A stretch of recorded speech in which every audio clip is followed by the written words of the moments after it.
అమ్మ పాఠాలకు స్వాగతం. ఈరోజు మనం ఆంధ్రప్రదేశ్ 9వ తరగతి తెలుగు వాచకంలో గద్య భాగంలోని 5వ పాఠం ఏ దేశమేగినా అనే పాఠం గురించి ఈ వీడియోలో మనం తెలుసుకుందాం. ఇంతకుముందు వీడియోలో చదవండి, చర్చించండి, కవి పరిచయం, ఉద్దేశం ఇవన్నీ కూడా తెలుసుకున్నాము. ఇప్పుడు పాఠ్యభాగం గురించి తెలుసుకుందాం. భారత ప్రభుత్వం వారు సాంస్కృతిక పర్యటన కార్యక్రమంలో మన రచయిత్రి అయినటువంటి ఊటుకూరి లక్ష్మీకాంతమ్మ గారిని ఒక యాత్రికురాలుగా ఎంచుకున్నట్టుగా ఈవిడికి ఉత్తరం వచ్చింది. ఆ ఉత్తరం చూడగానే ఆమెకి ఒక క్షణం ఆశ్చర్యం కలిగింది, నిశ్చేష్టాలైపోయిందనమాట. ఎందుకు అంటే ఇంగ్లీష్ కూడా ఈవిడ సరిగ్గా మాట్లాడడం రాదు ఈవిడికి. అలాంటిది ఈవిడిని ఈ పర్యటనకు పంపిస్తారు అని 1972 జూన్ 1వ తారీఖు నాడు ఈవిడికి భారత ప్రభుత్వం నుంచి లేఖ రావడంతో అంగీకరించాలో మానాలో అర్థం కాక ఏదీ తేల్చుకోలేక కాసేపు ఆలోచనలో పడిపోయారు ఆవిడ. కానీ మళ్ళీ వెంటనే ఒక నిర్ణయానికి వచ్చేసారు. అప్పుడు ఆవిడ తీసుకున్న నిర్ణయం ఆవిడకి ఎంతో ఉపయోగపడిందని ఆవిడ తర్వాత భావించారు. విదేశీ పర్యటనకు అంగీకరించారనమాట. ఆవిడ అంగీకరించినటువంటి తన ఆ క్షణం ఉందే, ఆ క్షణము ఆమె యొక్క నిర్ణయం అదంతా కూడా ఆమెకు చాలా ఉపయోగపడిందని తన యొక్క అనుభవంలో ఆవిడ తెలుసుకోగలిగారనమాట. ఎందువల్లంటే భారత ప్రభుత్వ ప్రజలను సర్వనాశనం చేసినటువంటి ఆ విదేశాల్లో ఉండే ఆచార వ్యవహారాలు ఎలా ఉన్నాయి, వారికి మన భారతీయ సంస్కృతి మీద ఉద్దేశం ఏమిటి అనేది తెలుసుకోవాలని ఈవిడికి ఎప్పటి నుంచో ఉండిందనమాట. ఆనాడు ఒక పరిష్కార రూపంగా ఇప్పుడు ఈ పర్యటనకి ఈమె వెళ్ళవలసి రావడం దేవుడు ఆవిడకి ఇచ్చినటువంటి ఒక అవకాశంగా భావించారనమాట. అందుకే ఆ ఉద్దేశంతో ఆవిడ విదేశీ పర్యటనకు వెళ్ళడానికి అంగీకరించారు. ఈ పక్కన ఊటకూరి లక్ష్మీకాంతమ్మ గారి యొక్క చిత్రం ఇవ్వడం జరిగింది. చూడండి, అనుకున్న టైం ప్రకారంగానే 1972 ఆగస్టు 13వ తారీఖున, అంటే మన యొక్క ఇండియా టైం ప్రకారంగా, భారత కాలమానం ప్రకారంగా ఉదయం 9 గంటలకు ఢిల్లీ పాలెం విమానాశ్రయంలో విమానం ఎక్కి మాస్కో మీదుగా తూర్పు జర్మనీ రాజధాని నగరమైనటువంటి బెర్లిన్కు, జర్మనీ టైము రాత్రి 8 అయిందనమాట. అప్పుడు ఆవిడ చేరుకున్నారు అక్కడికి. మన దేశ రాయబార కార్యాలయం నుంచి శ్రీ దేశికర్, జర్మనీ ప్రభుత్వం నుంచి కుమారి క్విల్ వాళ్ళిద్దరూ కూడా ఈమెకు స్వాగతం చెప్పడానికి బెర్లిన్ విమానాశ్రయానికి వచ్చారు. ఇంకా ఆ విమానాశ్రయం నుండి, ఎయిర్పోర్ట్ నుంచి నన్ను 37 అంతస్తుల హోటల్కు తీసుకెళ్ళారు ఈవిడ్ని. ఆ హోటల్లో 24వ అంతస్తులో 7వ నెంబర్ రూమ్ ఈవిడికి ఇవ్వడం జరిగింది. మన్నాటి ఉదయం జర్మనీ ప్రభుత్వం వారి విద్యాశాఖ అందలి విదేశాంగ శాఖాధికారి మిస్టర్ మట్యోవ్, వారి పర్సనల్ అసిస్టెంట్ మిసెస్ అర్నాయిట్ ఇద్దరు కూడా ఈమెను చూడడానికి ఈమె ఉన్నటువంటి హోటల్కు వచ్చి ఈమె చూసే ప్రదేశాల గురించి అడిగి తెలుసుకున్నారనమాట. జర్మనీ సంస్కృత విద్యాభ్యాసానికి పెట్టింది పేరని మన భారతదేశంలో అనుకుంటూ ఉంటారు. జర్మనీ దేశంలోని సంస్కృత పండితులను చూడాలని నేను కోరుకుంటున్నాను. మహిళా సంఘాలకు వెళ్ళాలనేది నా యొక్క ఆకాంక్ష. జర్మనీ దేశ సంస్కృతిని చక్కగా తెలిపే పెద్దలతో నాకు పరిచయం కలిగించాల్సింది అని ఈ ఊటకూరి లక్ష్మీకాంతమ్మ గారు వాళ్ళతోటి చెప్పడం జరిగింది. వాళ్ళు కూడా ఎంతో సంతోషంగా ఆ కార్యక్రమాన్ని రూపొందించి ఒక్క పూటలోనే దానికి తగిన ఏర్పాట్లన్నీ కూడా వాళ్ళు చేశారనమాట. ఆగస్టు 15వ తేదీ నాడు బెర్లిన్ నగరంలో జరిగినటువంటి భారత ప్రభుత్వ రజతోత్సవాలను కూడా ఈవిడ అక్కడ ఉన్నప్పుడు చూడడం జరిగింది. తర్వాత 16వ తారీఖు నుంచి ఈమె ఏమైతే చూడాలి, చెయ్యాలి, కలవాలని అనుకున్నారో ఆ కార్యక్రమం అంతా కూడా ఈవిడ అనుకున్నట్టుగానే సంస్కృత పండితుడైనటువంటి ప్రొఫెసర్ రూబెన్ మహాసేన్ని దగ్గరికి తీసుకెళ్లారు. ఆయనతోటి కలుసుకునే ఏర్పాటు ఈవిడికి చేశారనమాట. వెళ్ళారు. ఆయన్ని కలుసుకోవడంతో ఈవిడ యొక్క ఆ విదేశీ పర్యటన ప్రారంభమైనట్టు. శ్రీ రూబెన్ పండితుడు మహాకవి కాళిదాసు రచనలన్నింటినీ కూడా పూర్తిగా చదివారు. ఆయన చదవడమే కాదు, ఆ మహాకవి కావ్యాల మీద ఆయన విమర్శలను చేశారు. వాటన్నిటి మీద కూడా సాధికార విమర్శలు చేశారు, అంటే అధికారపూర్వకంగా విమర్శలను కూడా చేశారు. జర్మనీ భాషలో 1000 పుటలు కలిగినటువంటి 1000 పేజీలు కలిగినటువంటి ఒక మహాగ్రంథాలను కూడా ఈయన రచించారు. అంత గొప్ప పండితుడు శ్రీ రూబెన్ అన్నమాట. బెర్లిన్ మహానగరంలో ఒక మూల స్ప్రే నదీ తీర ప్రాంతంలో ఉన్నటువంటి రవీంద్రనాథ్ ఠాగూర్ వీధిలో 25వ నెంబరు ఇంట్లో ఉన్నారు ఆ శ్రీ రూబెన్ అన్నమాట. ఆయన ఎలా ఉన్నారు? చాలా ఆజానుబాహుడు, అంటే చాలా హైట్ ఉన్నారు. చక్కగా హైట్కి తగినటువంటి విగ్రహం, అంటే ఒడ్డు పొడుగు చక్కగా ఉన్నారనమాట. భారతీయ ఋషి సత్తముని జ్ఞప్తికి తెచ్చేలా ఉన్నాడు ఆ మహానుభావుడు. అంటే మన భారతదేశంలో ఋషీశ్వరుల గురించి ఎంత గొప్పగా చెప్తామో ఒక ఋషి పొంగవుళ్ళ ఉన్నారు రూబెన్. ఈవిడ వెళ్ళినటువంటి కారు వాళ్ళ ఇంటి ముందు గేటు దగ్గర ఆగేటప్పటికి రోడ్డు మీదకి వచ్చి ఎంతో సాదరంగా ఈవిడ్ని ఆహ్వానించి మరీ లోపలికి తీసుకెళ్లారు రూబెన్. ఇంటిలోకి వెళ్ళిన తర్వాత ఆయన మొట్టమొదటిగా ఈవిడ్ని ఏమని అడిగారంటే, రాకెట్ గమనంతో అతి త్వరగా సోషలిస్టు సమాజ స్థాపనోద్దేశంతో ముందుకు దూసుకుపోతూ ఉన్న మా యువతరానికి వేద నాగరికతను ఆదర్శంగా పెట్టుకున్న మీ భారతదేశం ఏమి సందేశం ఇవ్వాలనే ఉద్దేశంతో మిమ్మల్ని ఇక్కడికి పంపిందమ్మా అన్నారు. అంటే పాశ్చాత్య దేశాలన్నీ కూడా చాలా శరవేగంతో ఎక్కువగా సోషలిస్టు భావాలతోటి అక్కడ సమాజాన్ని స్థాపించి అవన్నీ కూడా సోషలిస్టు భావాలతోటి ముందుకెళ్ళిపోతూ ఉన్నాయి పాశ్చాత్య దేశాలు. అలాంటి అక్కడ ఉన్నటువంటి ఆ యువతరానికి అందరికీ కూడా వేదాలు అవన్నీ వేద నాగరికతని ఆకళింపు చేసుకుని దాన్ని పాటిస్తున్నటువంటి ఈ భారతదేశం ఏం సందేశం ఇస్తామని మిమ్మల్ని ఇక్కడికి పంపించారు అని చెప్పి ఈవిడ్ని క్వశ్చన్ వేశారు ఆ రూబెన్. నేను వారి సూటైన ప్రశ్నకు జవాబు చెప్పడానికి కొంచెం ఆలోచించే ప్రయత్నం చేసే లోపుగానే వారు అందుకున్నారు. అంటే మన సమాధానం ఇవి చెప్దామనుకునే లోపలే మళ్ళీ ఆయనే అంటున్నారనమాట, నన్ను కొంచెం ముందు చెప్పనియండి. నేను మహాకవి కాళిదాసు రచనలను అధ్యయనం చేశాను, చదివాను. ఆ మహాకవి సృష్టించిన పాత్రలన్నీ కూడా చాలా గొప్పగా ఉన్నాయి. ఉదాహరణకు శకుంతలను తీసుకుంటే ఆమె తనకు విధి విహితమైనటువంటి గాంధర్వ విధిలో దుష్యంత మహారాజును అరణ్యంలో ఏకాంతంలో వివాహమాడింది. శకుంతల ఆవిడేం చేసింది, గాంధర్వ పద్ధతిలో దుష్యంత మహారాజును వివాహం చేసుకోవడంలో జరిగింది. ఆవిడ ఎక్కడ వివాహం చేసినప్పుడు ఎవరైనా ఉన్నారా సాక్షులు అంటే ఎవ్వరూ లేరు. మహారాజైన దుష్యంతుడే దీనికి ప్రేరకుడు. అంటే దుష్యంతుడి యొక్క ప్రోత్సాహంతో శకుంతల దుష్యంతుడి వివాహం జరిగింది. అయినా ఆయన తన రాజ్యానికి వెళ్ళిన తర్వాత ఆమె సంగతి అసలు పట్టించుకోలే. దుష్యంత మహారాజు శకుంతలనైతే వివాహం చేసుకున్నాడు, కానీ తర్వాత ఆమె సంగతి పట్టించుకోలేదు. కొంతకాలం తర్వాత తాతపాదుడైన కణువుడు తల్లి బిడ్డలను దుష్యంతుని వద్దకు పంపించాడు.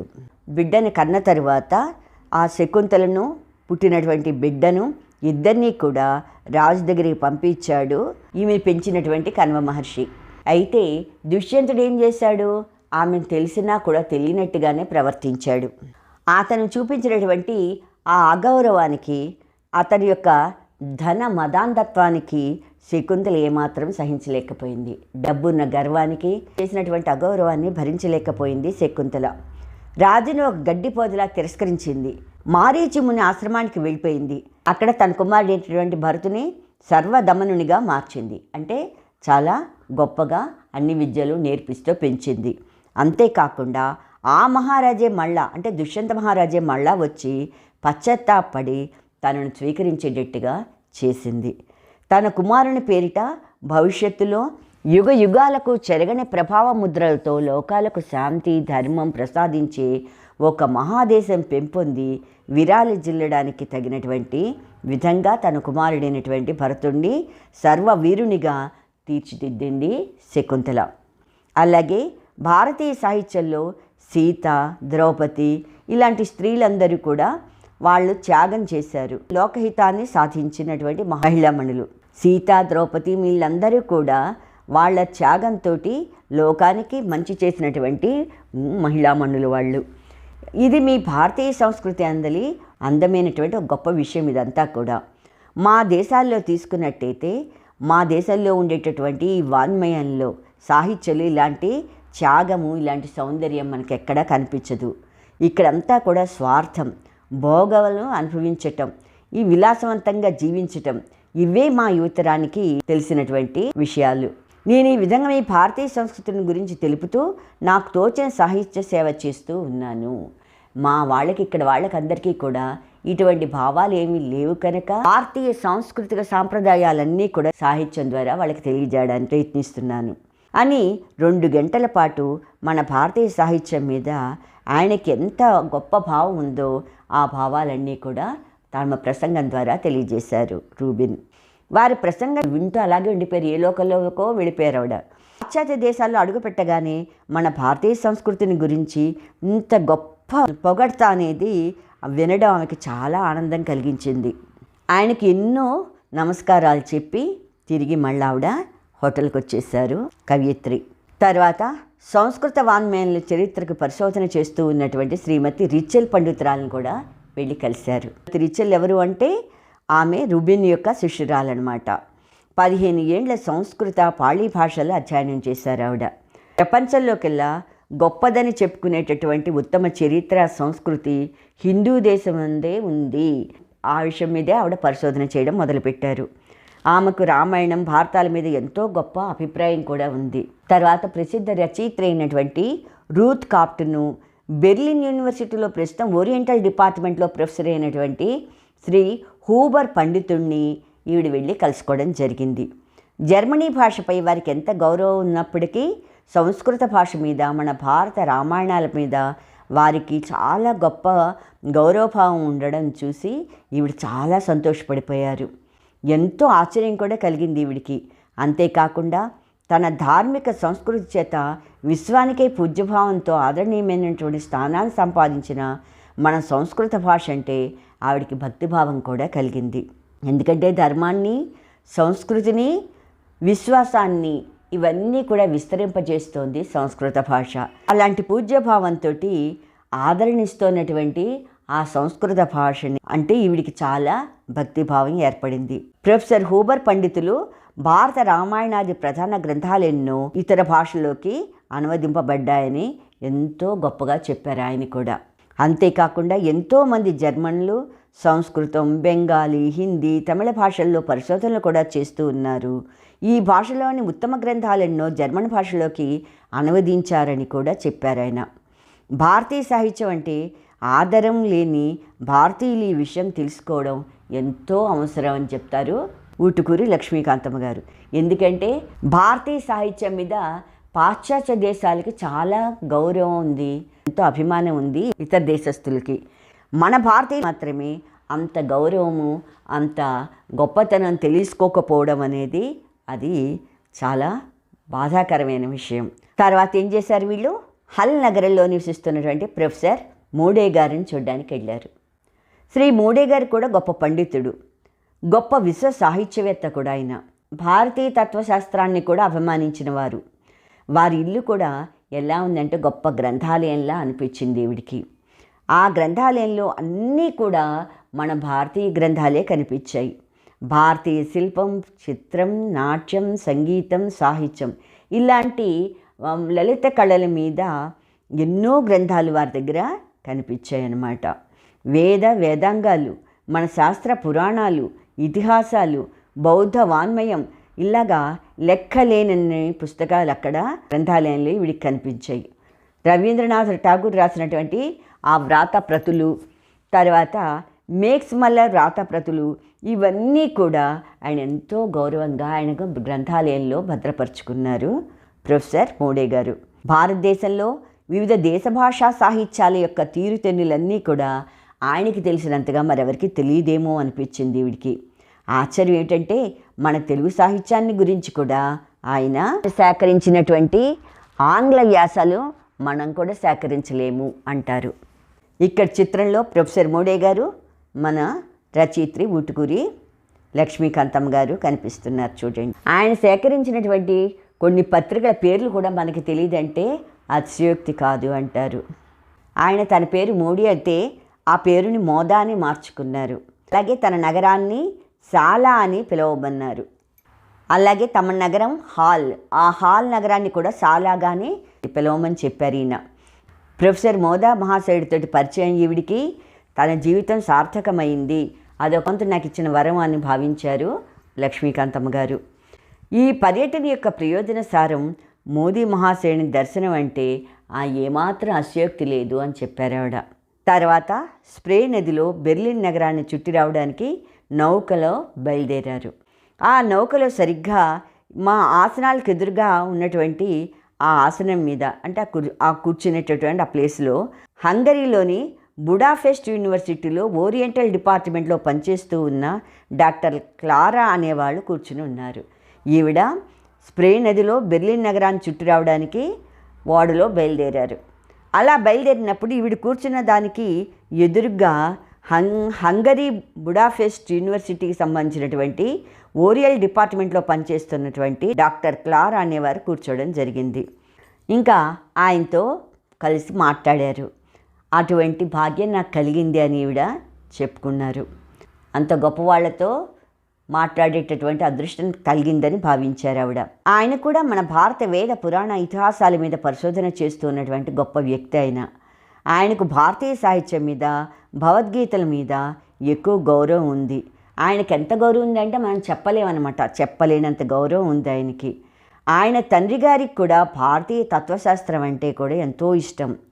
చిత్రం ఏమిటంటే ఆయన తండ్రి తన భార్య పేరు రత్నాన్ని మార్చేసుకున్నారు. అంటే డాక్టర్ కార్లా యొక్క తల్లి పేరు రత్నాన్ని మార్చడం జరిగింది. అలాగే డాక్టర్ కార్లా కూడా తన భార్య పేరుని పద్మాని మార్చుకున్నారు. అంతతో ఊరుకున్నారా కార్లా? తన కుమార్తెకు అమృత అని పేరు పెట్టుకున్నారు. అంటే మన భారతీయ సంస్కృతి అంటే వాళ్ళకి ఎంత ఇష్టమో మనకి వీటి ద్వారా అర్థమవుతోంది. తర్వాత బెర్లిన్ నుంచి చెకోస్లోవేకియాకి వెళ్ళారు. అక్కడ కూడా ఎన్నో లైబ్రరీస్, గ్రంథాలయాలను, మ్యూజియంలను చూశారు ఈవిడ. ఎన్నో ఓరియంటల్ డిపార్ట్మెంట్లకు కూడా వెళ్ళారు, అవి కూడా చూసొచ్చారు.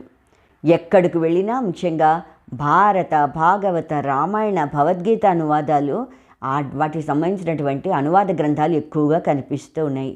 అది చూస్తే వీడికి ఆశ్చర్యం వేసింది. అంటే మన గ్రంథాలకు ఇంత గొప్ప విలువ ఉందా అని వీడికి చాలా ఆశ్చర్యం అనిపించింది.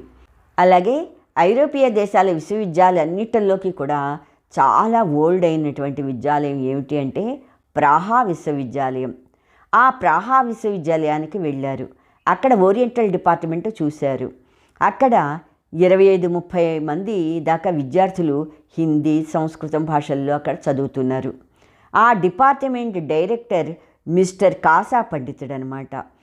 లుకింగ్ టువర్డ్స్ ఇండియా అనే గ్రంథాన్ని ఆయన రాయడం జరిగింది.